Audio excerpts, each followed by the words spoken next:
আসসালামু আলাইকুম। আমার চ্যানেলে আপনাদের সকলকে স্বাগত। বাংলাদেশের মধ্যে এখন ২ মতাদর্শের লোক আছে। এক মতাদর্শ হচ্ছে খেলাফতে বিশ্বাসী, আরেক মতাদর্শ হচ্ছে বাংলাদেশের গণতান্ত্রিক প্রক্রিয়ায় নির্বাচন সংগঠিত হোক। এখন কোন দলের অবস্থা স্ট্রং এবং কোন দল জিতে যেতে পারে? আমার মতে বাংলাদেশে এখন নির্বাচনের পক্ষের অবস্থান খুবই শক্ত। কিন্তু তারা সরকারের আশেপাশে নেই। সরকার থেকে তারা এখন অনেক দূরে অবস্থান করছে। সেই কারণে তাদের দাবিটা স্ট্রংলি থাকলেও তারা আদায় করে নিতে পারতেছে না। কিন্তু যারা খেলাফত চাচ্ছে তারা ডক্টর ইউনূস সরকারের খুবই সন্নিকটে আছে এবং তারা যা কিছু করতে চাচ্ছে তারা খুব ইজিলি করতে পারতেছে। তাদের প্রথম এজেন্ডা ছিল বাংলাদেশ থেকে মুক্তিযুদ্ধের যত সিম্বল আছে সকল কিছু ধ্বংস করে দেয়া হবে। তারা কিন্তু সেটা আস্তে আস্তে করছে। প্রত্যেক জায়গায় মুক্তিযুদ্ধের সকল সিম্বল ভেঙে দেয়া হয়েছে এবং ধানমন্ডি ৩২ যেটা মেইন বাংলাদেশের স্বাধীনতার সিম্বল ছিল সেটাই ভেঙে দেয়া হয়েছে। এবং আজকে আগারগাঁওর মধ্যে মুক্তিযুদ্ধ জাদুঘর ভেঙে দেয়া হয়েছে।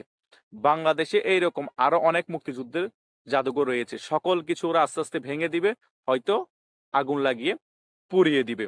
তারা চাচ্ছে বাংলাদেশ থেকে মুক্তিযুদ্ধের যত সংস্কৃতি এবং মুক্তিযুদ্ধকে ভালোবাসে এমন কিছু স্মৃতি বাংলাদেশে আছে সকল কিছু ধ্বংস করে দিবে। তারপরে তারা বাংলাদেশে খেলাফত প্রতিষ্ঠা করবে। বাংলাদেশ থেকে আওয়ামী লীগের কোনো চিহ্ন তারা রাখবে না এবং বিএনপিকে ভয় দেখিয়ে কোণঠাসা করে রাখবে এবং তারেক জিয়াকে এবং খালেদা জিয়াকে বাংলাদেশে আসতে দেয়া হবে না। আর নির্বাচন যত পিছানো যায় তত পিছাবে তারা নির্বাচন।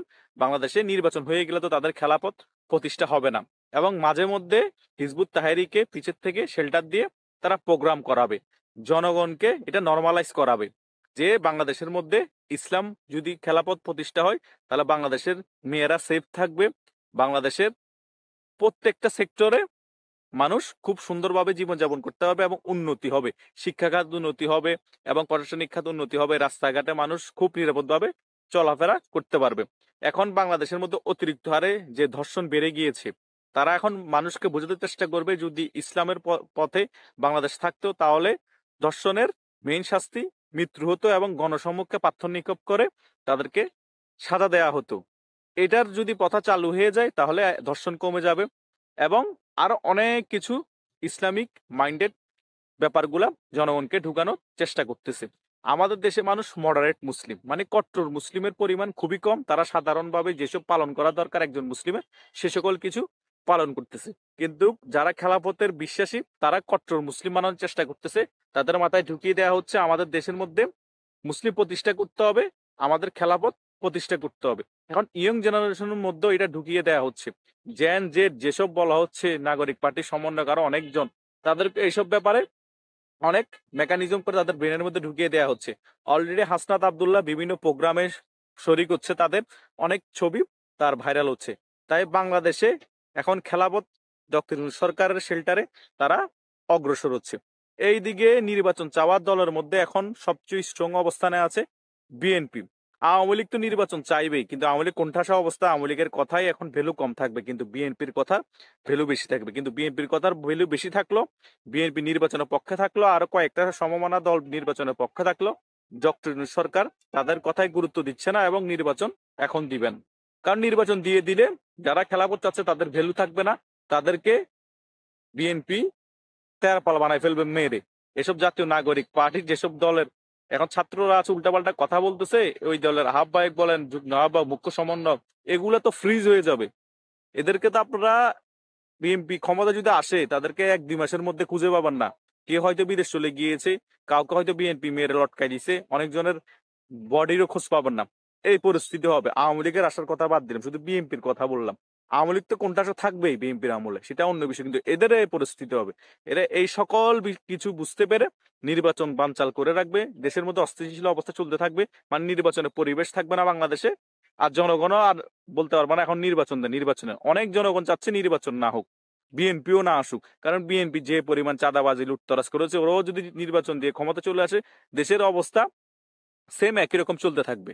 তারপরও আমি সাধারণ মানুষ হিসেবে দেশে একটি নির্বাচন হোক, নির্বাচনে যে সরকারি আসুক দেশটা এখন যে পর্যায়ে আছে তার থেকেও ভালো পর্যায়ে দেশটা চলবে এবং শাসন করতে পারবে। কারণ রাজনৈতিক দলের প্রত্যেকটা মফস্বল এলাকায় তাদের একটা চেইন অফ কমান্ড থাকে, তাদের একটা রাজনৈতিক সংগঠন থাকে, যা এই ডক্টর ইউনূস সরকারের নাই। এবং ডক্টর ইউনূস সরকার যেটা করতে ব্যর্থ হয়েছে, কিন্তু যে নির্বাচিত সরকার আসবে রাজনৈতিক, সে ব্যর্থ হবে না। সে মোটামুটি এই সরকারের থেকেও ভালো চালাতে পারবে। যতই দুর্নীতি করুক, যতই কিছু করুক, ডাকাতি কমে আসবে, ধর্ষণের পরিমাণও কিন্তু কমে আসবে। কিন্তু মেইন মুদ্রা কথা হচ্ছে ডক্টর ইউনূস সরকারের অধীনে কি সুষ্ঠু নির্বাচন সম্ভব? কারণ তার এখন শেল্টারে তার যে রাজনৈতিক দল গঠন করা হয়েছে, মানে রাজার পার্টি, রাজনৈতিক শেল্টারে যে রাজার পার্টি করা হয়েছে, জাতীয় নাগরিক ঐক্য, সে তার অধীনে যদি নির্বাচনে, সে কি নিরপেক্ষ থাকবে? কখনোই থাকবে না। তার সিন্ডিকেটে প্রশাসনিক বাহিনী, আর্মির যে সিন্ডিকেট তার পক্ষের আছে, তাদেরকে দিয়ে নির্বাচনটা তাদের পক্ষে আনার চেষ্টা করবে। তারা নির্বাচিত না হলেও তাদেরকে ভোট দেখিয়ে তাদেরকে জয়লাভ করানো হবে। তারা ৩০০ আসনে এমপি দিবে, জামাত ৩০০ আসনে এমপি দিবে। অনেক অনেক ক্ষেত্রে জামাতের সাথে ওরা জোটবদ্ধ হবে। তখন আওয়ামী লীগ যদি নির্বাচনে আসতে না পারে, বা আওয়ামী লীগের নির্বাচনে আগ মুহূর্তে নিবন্ধন বাতিল করে দেয়, তাহলে আওয়ামী লীগের একটা ভোট স্টপ থাকবে। তখন বিএনপির ভোটগুলো এদের মধ্যে কারাগারি হবে, এদের মধ্যে ভাগ বাটোয়ারা হবে। তখন ভোটের পার্সেন্টেজ দেখানো হবে কম। কম দেখিয়ে ১৫০ উপরে আসন হয়তো ছাত্রদেরকে এমপি বানিয়ে ছাত্রদেরকে জয়লাভ করিয়ে ওরা আবার দল গঠন সরকার গঠন করতে পারে। তো এটা হবে না যে বাংলাদেশে, এটা অবাক হওয়ার কিছু নেই। শেখ হাসিনাও একটা ট্রাম্প নির্বাচন এইরকম 18 সালে করেছিল, এটা আমরা দেখেছি। যে যেই মতাদর্শে বিশ্বাস করেন না কেন, কিন্তু নির্বাচন এরকম হয়েছিল। চাইলে বাংলাদেশে যে সরকার প্রধান থাকে, সকল কিছুই সম্ভব। তাই ডক্টর ইউনূস তো এখন একটি গণঅভ্যুত্থানের সরকার বলে সকলে বলতেছে, জনগণ নাকি তাদের পাশে আছে, আর্মিও তাদের পাশে আছে। তার জন্য তো এটা একদম নর্মাল নর্মাল ব্যাপার। আর বিএনপিরও জনসমর্থন এখন পুরোপুরি কমে গিয়েছে। আওয়ামী লীগ এখন কথা বলার সুযোগ পাচ্ছে না, রাজপথে নামার স্পেস পাচ্ছে না। তাই এদেরকে প্রতিহত করার জন্য কোনো ওই লেভেলের শক্তি, গ্রাউন্ড ফোর্স যেগুলো দরকার, সেটা থাকলেও প্রশাসনিক কারণে এদেরকে ঠেকাতে পারবে না বিএনপি। তাই বিএনপিও মনে মনে চাচ্ছে না ডক্টর ইউনূসের অধীনে কোনো নির্বাচন হোক। আর ডক্টর ইউনূস যে সুষ্ঠু নির্বাচন দিতে পারবে না, বিএনপিও সে বিষয়ে একমত, আওয়ামী লীগও সেই বিষয়ে একমত, আরো অন্যান্য যেসব ছোটখাটো দল আছে সকলেই এই বিষয়ে একমত। এবং নির্বাচন অতি সত্বর হয়ে যাক বাংলাদেশের মধ্যে, সেই বিষয়েও একমত। কিন্তু একটা পক্ষ চাচ্ছে খেলাপথ, আর একটা পক্ষ চাচ্ছে নির্বাচন। এই দুই পক্ষের মধ্যে ঘষাঘষি, দলাদলি চলতেছে। কোন পক্ষর স্বার্থ হাসিল হয় সেটা হচ্ছে দেখার বিষয়। আর খেলাপথ যারা যাচ্ছে তারা হচ্ছে কট্টরপন্থী। তাদেরকে হারানো খুব টাফ ব্যাপার। সেটা হারাতে হলে রাজনৈতিক মেকানিজম খেলে হারাতে হবে, পেশি শক্তি ব্যবহার করে হারাতে হবে। কৌশলের মধ্যে শুধু হারানো তাদেরকে সম্ভব না। কারণ তারা যারা কট্টর, তারা পেশি শক্তিকে বিশ্বাস করে, তারা ব্রেনও কাজে লাগায়। তাই ওদের সাথে ওদের প্রক্রিয়া খেলতে হবে নির্বাচন আদায় করতে হলে। আমিও একজন সাধারণ নাগরিক হিসেবে চাই বাংলাদেশে একটা সুষ্ঠু নির্বাচন হোক, সকল দলের অংশগ্রহণ নির্বাচনটা হোক। সেখানে বিএনপি আসুক, যেই আসুক, কোনো সমস্যা নেই। দেশটা অন্তত এই পর্যায় থেকে ভালো থাকবে। আপনারা সাধারণ জনগণ হিসেবে কি চান সেটা কমেন্টে জানাবেন এবং লাইক শেয়ার করবেন। ধন্যবাদ সকলকে।